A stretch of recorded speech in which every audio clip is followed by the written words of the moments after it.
بسم اللہ الرحمن الرحیم۔ السلام علیکم ورحمۃ اللہ وبرکاتہ۔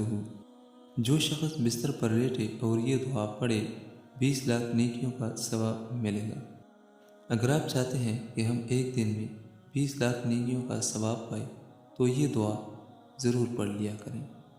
رسول اللہ صلی اللہ علیہ وآلہ وسلم نے ارشاد فرمایا کہ جو شخص یہ کلمات کہے گا تو اللہ تعالیٰ اس کے لیے 20 لاکھ نیکیاں لکھے گا۔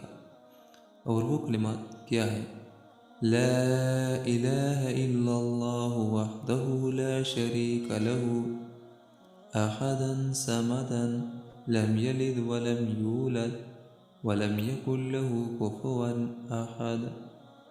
بستر پر لیٹنے سے پہلے یہ دعا ایک بار پڑھیں، 20 لاکھ نیکیوں کا ثواب ملے گا۔ اللہ تعالیٰ اس پہ عمل کرنے کی توفیق نصیب عطا فرمائے۔ آمین ثم آمین۔